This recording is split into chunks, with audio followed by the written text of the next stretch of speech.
Hey guys, welcome back to Let's Play The Legend of Zelda Twilight Princess. In the last episode, we completed the Cave of Ordeals in the Gerudo Desert.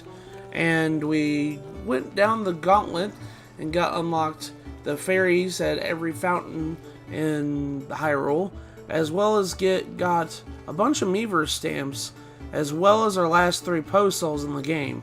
And we got the ultimate reward, which was a bottle of Great Fairy Tears at the very end.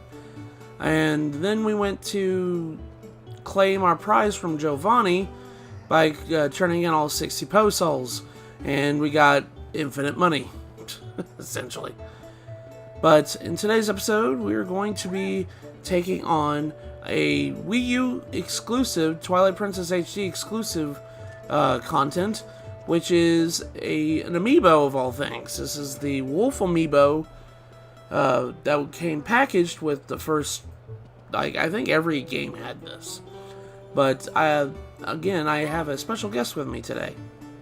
Hey there guys, I'm Sonic Ghost. I'm returning again for another Enemy Gauntlet episode. Another Enemy Gauntlet episode, essentially. But yeah, I'm just here when you want to beat up things. I need someone to, you know, hype me up, do the hype man whenever I'm beating up guys. I'll just get my air horns. But the Wolf Amiibo, the Link Wolf Amiibo, that came packaged with all the copies of Twilight Princess when the game released back in 2016, and you use this amiibo to gain access to a certain special dungeon that is very kind of odd. Lester will go over a lot of weird oddities with this. First and foremost, it's another Enemy Gauntlet dungeon. It's not an actual dungeon like the other, you know, major dungeons in this game. It's a clone of like Cave of Ordeals. Yeah, this is basically just the Cave of Ordeals with a weirder gimmick to it, if you want to be honest here. Okay, so first and foremost, I'm going to go ahead and tap my Wolf Link Amiibo on my Wii U gamepad. I said, go ahead and tap it. Where is it going? Why isn't it tapping? You gotta love Amiibo scanning on the Wii U. It works when it feels like it. Yeah. At least it's not the right Joy-Con on the Switch. I swear, that's worse. Yeah, that's just about as bad. That thing, like, directly in the... Is that thing in the center of the, like, the square on the gamepad? Because that could be it. No.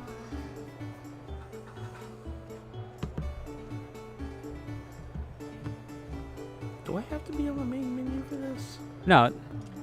Wait, you have to... Yeah, pause your game. Pause your game to the equipment screen. Oh, okay. It's been a while since I've done this, too. I forgot.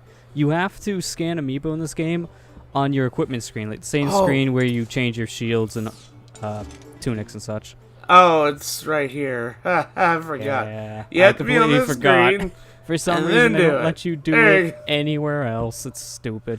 Oh, lordy. Oh, gosh. That was kind of embarrassing. That's fine. I'll put a funny edit over that. Firmly grasp it in your hand. Firmly grasp it. Firmly grasp it! That ought to do it. It's been a while. So, yeah, you have to put it on the equipment screen, and then you can scan it. I forgot that the Amiibo have to scan there. Okay, so I already have save data on this Amiibo because I've done this a couple times already. So let's go ahead and save and begin. I don't want to save for my file, but that's okay. I didn't do very much. Alright, so now that we've activated it, we're going to go through this Cave of Shadows. It said, should you wish to test yourself, complete the challenges ahead in wolf form. So yeah, that's the whole gimmick of this gauntlet, is you have to fight another, like, multi-floored gauntlet, all in wolf form only. You can't change back into human form whatsoever. The first floor is kind of a doozy. I mean, it's not really that big of a doozy, but they throw shadow beasts at you the first floor. Yeah.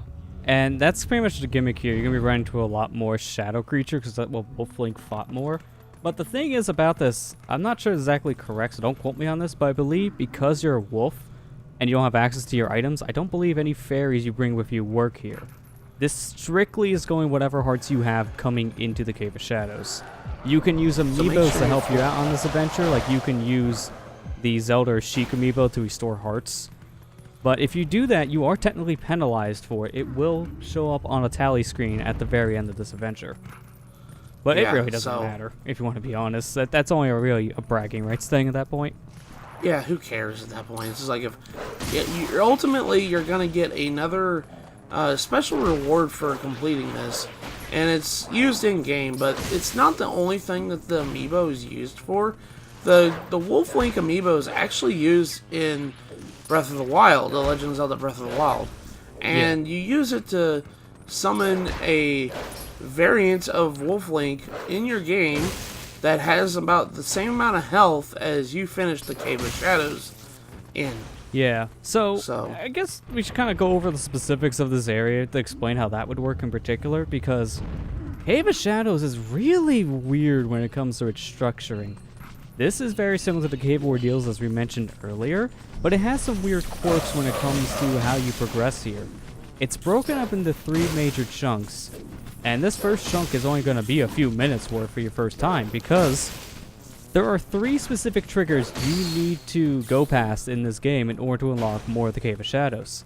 The first one, which is how you even can get here and use Amiibo in the first place, is restoring all the light to the Fan Province. That's when you can use Amiibo in your game, which means Cave of Shadows open up immediately. But afterwards, you have to play through more of this game. So much so, I just recommend basically getting to the very end of your adventure, getting ready to go to Hyrule Castle and, beat the final boss before you actually clear Cave of Shadows. Because you pretty much have to be at that point in the game to fully clear this little mini gauntlet. Yeah, because by the time that the last segment of the gauntlet unlocks, you're at the end game already. Yeah. So, yeah, it says right here, this is our first cutoff point. It says, return to this place when you desire a greater challenge. This is kind of weird because I've already unlocked all the segments to unlock all the moments, but...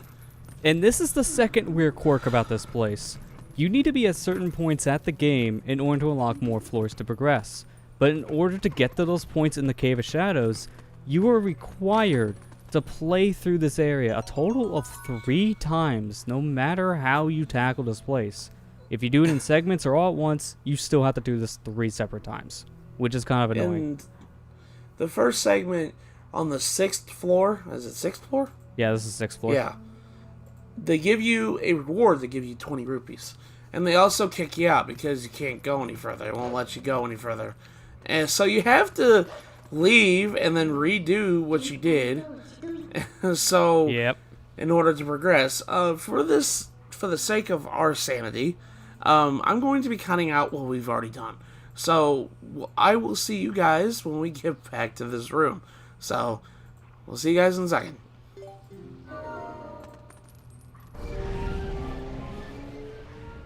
Now, it says right here on... I'm sorry for the mild cut in here. It says right here, as soon as you load up your equipment screen, it says, a new wolf challenge has been unlocked. So that tells you, hey, you can go and continue your Cave of Shadows if you've already got that point. So, yeah. This trigger here in particular, the one you're going to now, to get past floor 6, you need to have gotten to the point where you watched a cutscene of Ganondorf attempted execution and then being sent to the Twilight Realm. So you have to watch the cutscene after beating Arbiter's Grounds, basically, which is slightly past the halfway mark of the game. Yeah, it pretty much is. And it's weird because it's not beating Arbiter's Grounds, you have to watch the cutscene first. So, it's weird. Alright guys, we're back on floor 6 again. So let's continue our romp down here again until we get to the next part. I believe at this point now you're going to start seeing enemies that aren't just shadow creatures. You're going to start seeing more common enemies to Human Link too. Yeah, like the goblins, for instance. Yeah. And one thing I should mention, this is a very difficult gauntlet, to be perfectly honest, because Wolf Link is more fragile than regular Link, and he's not as well equipped as Link is. So it becomes a little bit more tedious, especially on the lower floors. Like the later floors get really ridiculous with what they ask you to do. The last floor in particular, it's a straight up like room from a dungeon. Like, that's how weird it is. Like, you have these gauntlets and everything else, and pretty much the last room is literally a room from a dungeon. You have to solve a puzzle. Yeah, this is a weird thing about Cave of Shadows, because they tried to do the same thing that Cave of Ordeals did, which is an enemy rush on floors, but these floors get way more complicated than anything Cave of Ordeals. They were just square rooms. Here they try to make puzzles out of these square rooms. I usually just spam jump attacks to get rid of these guys. But I usually just spam jump attacks anyways. Yeah. Now, there are, like in the Cave of Shadows, there are dig spots, and it's easier to kind of micromanage that because, well, you're a wolf, and you're already in the wolf form, so you just turn on your sense, and just, before you leave, just check and see if there's a dig spot. Lester, you do have a list of all the floors that the hearts are on. Yeah, I do. This time I came more prepared than our Ordeals run, but there's really not much you need to worry about with Cave of Ordeals. Cave of Shadows, since you don't have any equipment you can really use, it helps to know like certain things coming up. And the biggest thing is that there's only a handful of digging spots in this whole gauntlet, and every single one of them, when they drop hearts, it's only one heart. So do not rely on those for your healing. It's not enough. It's good maybe in a pinch, but it's not going to save you if you're needing like another 5 hearts to get through this. Honestly, Helmosauruses are annoying to fight as Wolf Link. They really are. The only real way you fight these guys easily is you have to bait them to charge at you and then just bum rush them with your jump attack. This floor is going to be a nightmare because it introduces, I think, lava. Lava is shooting out from the floor. Oh, jeez. Oh, gosh, I forgot about this one is kind of annoying because of all the enemy structures in the ceiling. But at least in this one, it's a little bit easier to take out the slugs when they're on the ground if you do that, like, charged B attack as Wolf Link. That will one-shot these guys, too. You just have to be careful when you jump at these guys if they're on fire, because I believe this attack can still hurt you if they're on fire like that. Yeah, it can still hurt you. You're not invincible when you're doing a jump lunge. Well, a lot of people think you are, but you're not. So, alright, Tektites on this floor. Red Tektites, to be precise. I think the Charge B does kills them instantly. Yeah, Charge B is super OP for this one. Especially doesn't help that there's a bunch of water in this room, so they have a much easier time moving around. Yeah. Now, I know there was a big old controversy when this was released. Oh, jeez. I kind of baited myself into this. There's Bulbin Archers here, and I was like, oh, shoot. I turned around. I was accidentally hanging off the ledge instead because I went a little too far. And the Bulbin Archer sniped me from the ledge by accident. So I'm like, oh, jeez. Well, that's okay. It don't really matter. I mean, like, I'm still going to be careful. But for this run, it doesn't really matter. Because once I get to the certain threshold, they're just going to kick me out anyways. I have to start over. It isn't until the next run that I have to be careful. Yeah, exactly. Because if you want to be honest, the third phase of this, like the final half of floors actually, because by the time you get kicked out, you're only halfway through. And I say like the later half is definitely much worse than anything else they throw at you at this point. Like this stuff already is getting much harder, but like the final like 25 floors, something like that, is super difficult. They ramp it up tremendously, but it makes sense because at that point you're pretty much at the end of the game to unlock that stretch, so they kind of expect you to know how to fight pretty much anything as a wolf. Now, like I said before, I'm going to go back to what I was saying. there was a big old controversy with this amiibo back when the game was released. It was just because, you know, locking content behind an amiibo isn't, especially content that, you know, you should have been in the game already and blah, blah, blah, blah, blah. And I understand that. It's like, it's not, like, hell, look, there's rare chew jelly there. I don't like it do me any good right now. Yeah, it's a taunt in this one. You can't use it in any way. I wish Wolf Link could just walk over the chew and then just lick it up. That would really help right now. But, yeah, there was a big old controversy with this amiibo because, you know, it's just like locking content behind what is essentially paid DLC in a Zelda game like this. It was before, you know, Breath of the Wild said, okay, well, we're going to actually do DLC too and everything else. But the big controversy was like, oh, well, what if this game doesn't, like, you can't get the amiibo readily with this game, which is a good deal, but, like, every copy of Twilight Princess that was sold in stores came with the amiibo. And I get, like, buying used copies kind of gives you a problem. You can't have access to this. But, I don't know how Nintendo could have mitigated that besides, you know, not have the amiibo. Honestly, here's how I see it, because I'm going to play Devil Advocate in this one, because I see what you're saying when it comes to the physical. If you bought this game new when it came out, there shouldn't have been a problem, because you should have got the figure with it. But if you bought this game digitally, you were pretty much screwed. Yeah, Trying to find this amiibo after this game came out was impossible. I believe years later they did reprint this amiibo, but it's still pretty uncommon. And that's the biggest problem. So if you want to play this, it's really hard to track down the amiibo. Yeah, just if you ever get this game, try to get the physical copy that came with the amiibo if you can. Yeah. But I mean, if you bought it digitally, you can buy the Wolf Link Amiibo, I think, relatively cheap on, like, sites like PlayAsia. I think PlayAsia usually has those Amiibo, especially the older Amiibo now. Yeah. They have it at a kind of a easier price to swallow than most, like, resellers. Most resellers, like, up the charges, obviously, which is kind of silly because Amber just sold a bunch of amiibo that she didn't want, and she priced it readily, and it got eaten up pretty quick, didn't it, Amber?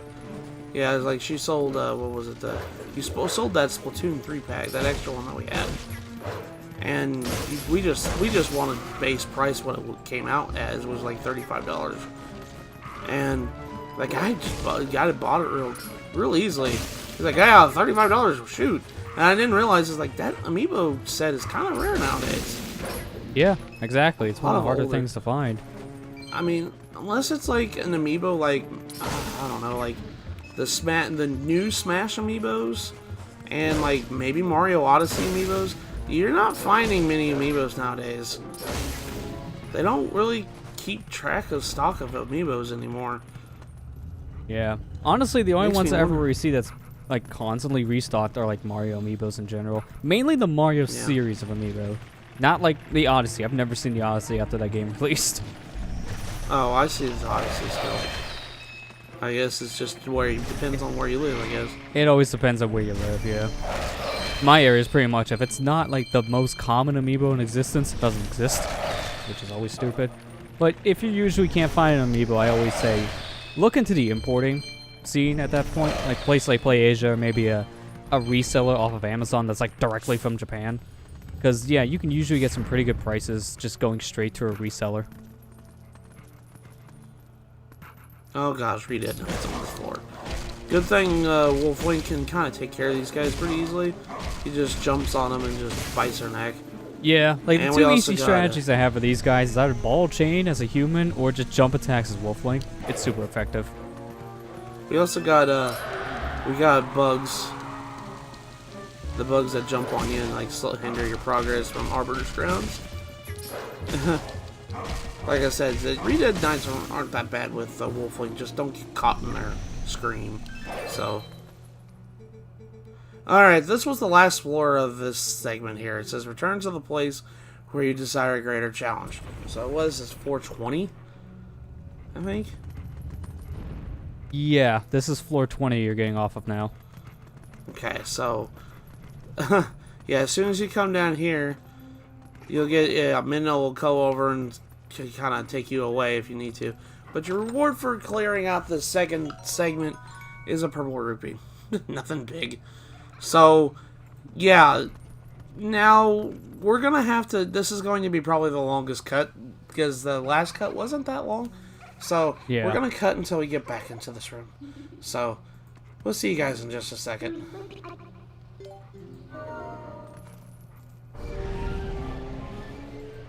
Alright, so now we're back. We're back on floor 20. And I kind of did a little bit worse this last time. So, I mean, let's just hope I don't die. If I should be fine. If not, I'll just use my Zelda and Sheik Amiibo. So, anyways, Lester, you want to kind of explain what the unlock point is at this point?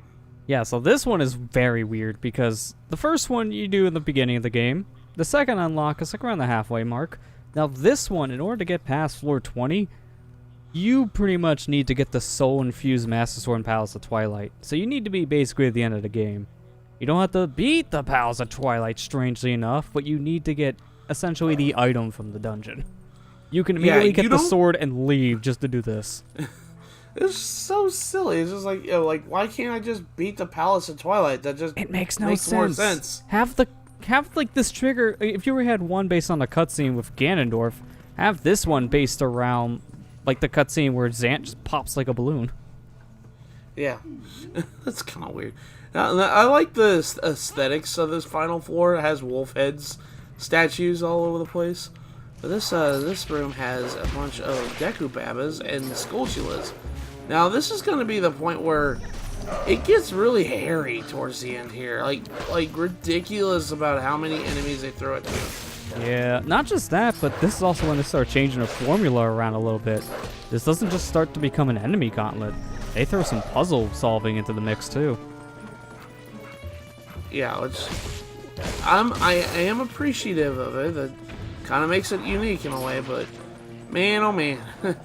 Yeah, the last one really in particular is going to be a weird experience because, well, it was for me when I first played through this dungeon.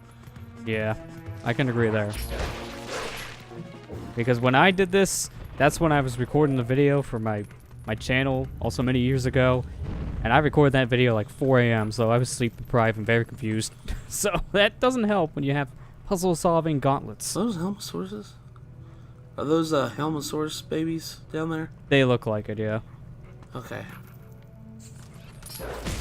Yeah, it was a Helmosaurus. Oh shoot, there's ghoul rats here too.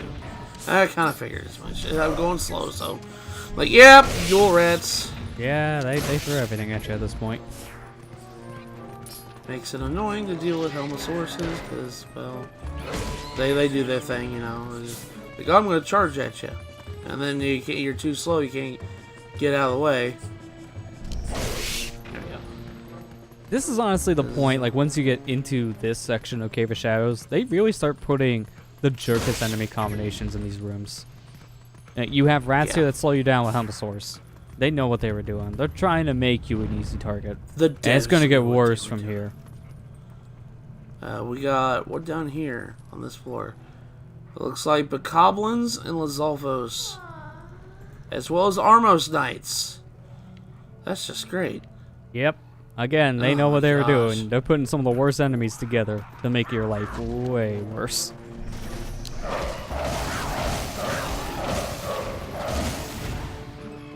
I just bonked right into the freaking Armos Knight. And I think I activated all of them. That's not good.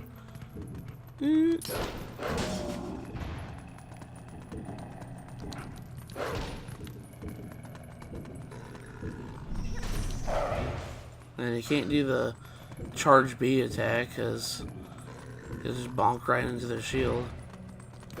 You have to do jump attack. Oh gosh. He sideswiped me. He sideswiped me on with his freaking hammer when he's in his death animation. Yeah, you gotta love it when they pretty much kamikaze at that point. You kill me, I kill you. Ah! I hate taking damage when I don't need to. Ugh.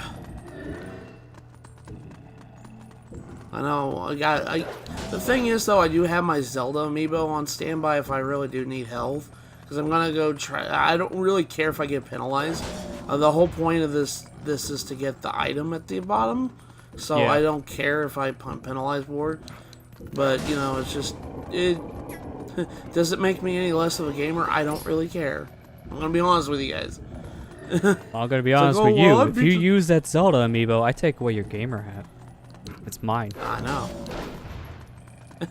You don't want to lose your gamer hat. I know. Just now, there's people be like, "Oh, well, that makes you less of a gamer." But if you can't do it all in one go, it's like, nah, I don't care. Who cares? I use amiibo Kirby playing Robobots Drew Arena. I don't care. I don't care either. Yeah, I did the same thing. I got 100 games to play. What is this? Is it the Red Knights, Deku Babas? I want to say there's something else down there, but I can't tell. Yeah, it's a little hard to see from this distance. Damn. Damn. Damn, damn. Damn, damn.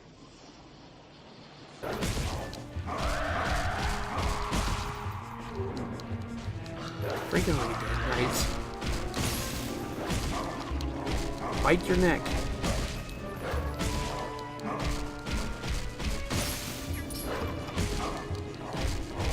All these Deku Baba placements are stupid too because you're trying to avoid the Red Knight from screaming at you, and then the freaking Deku Baba comes up behind you and bites you.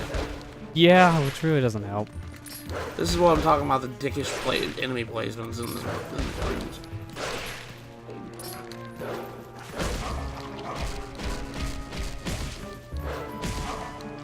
I'll bite your neck. There you go. Okay, all the Red Knights are dead. Just gotta take care of the Deku Babas.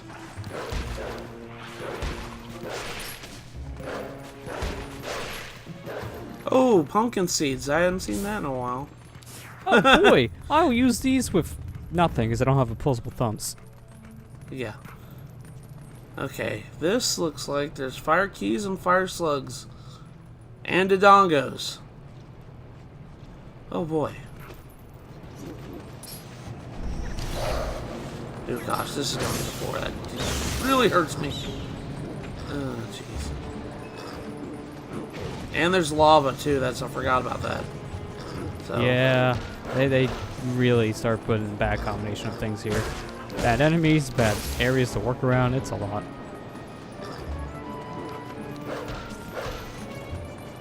And we're not the worst of them, in my opinion. I actually had to use Amiibo here when I first played. And I believe the room I used Amiibo with was in like a very icy area. A bunch of ice enemies in general, and the floors were all icy as well. I just could not get past that, no matter how much I tried. Yeah. There was too much crap. Remember whenever you tried to do this on your hardcore playthrough? Yeah, I didn't get far at all. There's only a handful of floors in. I kept on dying because I took 4 times damage. It's real bad. Gosh, that was such a fun stream, though, to be part of. It was madness to see how much damage that the game can, inflict on you. Yeah. Usually, like, the hard Zelda games in general like that are some of my favorite things to do because they're, like, really good challenges. And that one I planned for years. I planned to do a hard mode playthrough of Twilight Princess since the HD version came out. I just never had a good chance to do it. It's always something else that came up. Come here, keys. There you go. Oh gosh, now I'm starting to hurt. I'm probably gonna have to use that Zelda amiibo. Now, both the Zelda and Sheik amiibo work, right? Yeah, because both of those restore hearts in the game. I don't know if you use them both in this area, or you can just only use one, and then the other one basically says you already got your hearts. I'm not sure about that. Oh, there's a dig spot here, so that's a yellow rupee. Is this a heart? No, it's green rupee. That's really reassuring. Yeah, really. Thanks for the penny. I appreciate this penny. I'm gonna spend it on a game on the eShop. Okay. The slugs need to fall down.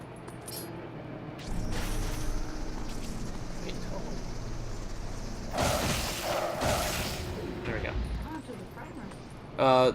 a lot of things happened at once, and they're trying to be dynamic, and it just kind of paused the game for just a moment. I noticed in Twilight Princess, any area that has a lot of like particle effects, the frame rate goes crazy. And in that room in particular, since there's all these enemies you gotta fight in a small quarter with lava going all over the place with the particle effects, the game hates this. Too much at once to process. The Wii U can't handle this. To be fair, the Wii U can barely handle its own menus. Yeah. It's so sad now seeing nowadays that the Wii U like menu is just bare because Miiverse is dead. Yeah. Although there is one thing I don't miss going to the Switch. The loading times you had for just changing anything on the Wii U. If you just want to go into the settings, it took you 20 seconds. And then to get out of the settings afterwards, another 20 seconds. I don't miss those days at all. I'm so glad those are done. Days at all either. Now just bring folders open, we'll actually have a good UI. Come on, Nintendo. Do it, you cowards. Yeah. Hey, Nintendo, yeah, please bring folders. The Wii U had folders. There's no excuse.